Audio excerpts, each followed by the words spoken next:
this is Deadhead. I'm back with another video for you guys to check out, and we're going to be talking about why you should read my comics. Well, that's a good question. So I just first of all want to start out by saying thank you for clicking on this video. Make sure you subscribe and don't forget to check out my Patreon where there'll be more videos and there's a giveaway for the first subscribers. So check that out before January 31st. Number one, community and storytelling. I think when it comes to comic books, people love to sit around and talk about their favorite superheroes. I'm hoping to build on that legacy where people talk about my superheroes. So I love that. And also with storytelling, it's new adventures. It's not the same characters that you've been reading for the past 20 or 30 years. Every once in a while, you need something a little bit fresh. Nothing wrong with that. I love DC, I love Marvel, but their stories seem to be just a little repetitive. Two, I've said this in my other videos, I'm going to be stepping my foot into multiple genres, whether it's horror, action, mystical, medieval, space, sci-fi. I'm going to be touching on various genres. I'm even thinking about making some kiddie books, so some like childlike superhero stories. I think that'd be very interesting. I've always wanted to know what it was like to write a Franklin Richards story. So that'll be very interesting, and I think people would enjoy that. Three, the new cast of characters. How many times have we read that Superman story and it seemed like the last Superman story, or that Batman story, or that Wolverine story? It all seems to be a little repetitive. I've seen several Marvel storylines that's like, didn't they do that last year? Well, now you get to have all new adventures with all new characters. Hopefully that interests a whole lot of people and starts the conversation. I want the readers, I want them to be able to say, hey, I love this story, or hey, maybe you should have changed this, or hey, how about a new character that does this? And not only that, I want the characters to develop. Now, for someone who's younger, who is reading DC or Marvel, those characters are established and they have a long backlog in history.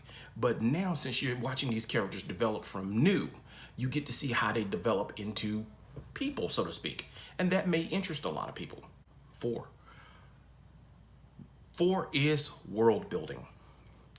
Now, Marvel has continuities and DC has continuities, and they've changed over the years. They keep destroying universes and rewriting things. Well, now that you get to see this from the very beginning, you get to see how the continuity and the world building is built from scratch.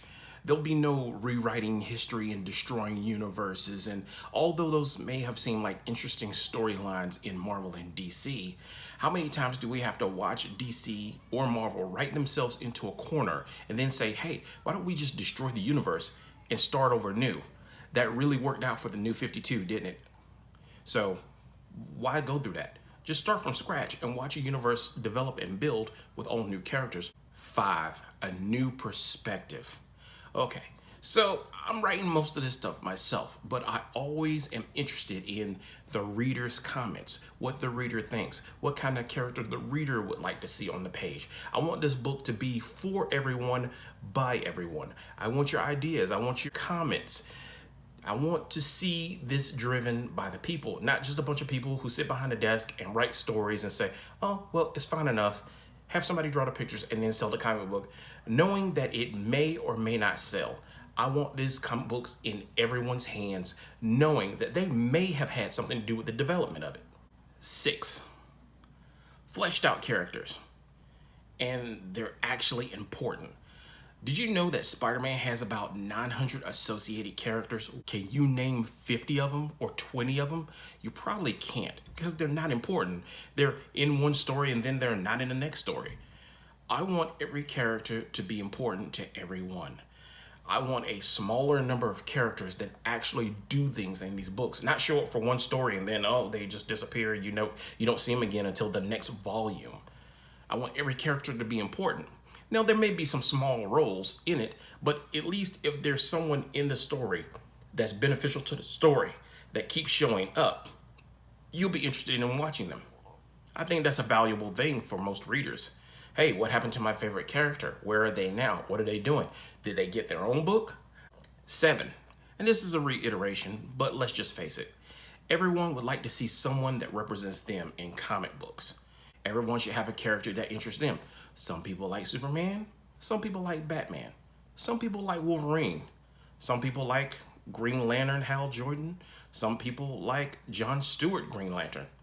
It happens. There should be a character for everybody to enjoy and love and read. There shouldn't be just this stigmatic kind of, I'm a super guy and I can do everything. Where's the vulnerability? Where's the personality? Where's the interest for everybody that's reading these books? I want to write stories that everyone is interested in. Whether you see a character that's like you or whether you see a character that you despise.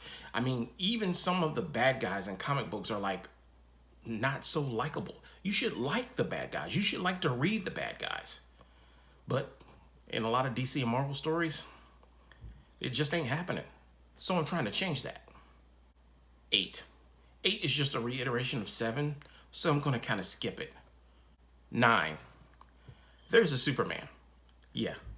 Every comic book company right now probably has some version of Superman. Now, on the basis, Superman is pretty much a boring character. He's been done and redone and redone. My take on Superman is going to be a little different. It's going to be more interesting. All of my characters are going to be motivationally character-driven characters. They're not just going to be up in the sky, there's a bird, there's a plane, there's a guy in red and blue. I'm going to change all that. I'm going to turn that upside down. So yeah, we have a Superman, but he's not your typical Superman. 10, finally, I want it fun to read. I want you to be able to read it and enjoy it and love it. I want you to be able to sit next to someone who's also reading one of these books and say, hey, did you read that last issue? It was freaking awesome. I want everybody to be involved in this. I want everybody to join. So that was 10 reasons why you should read my comic. Let me know what you think down in the comments. I thank you guys so much for watching this video, and you have a good day. Peace.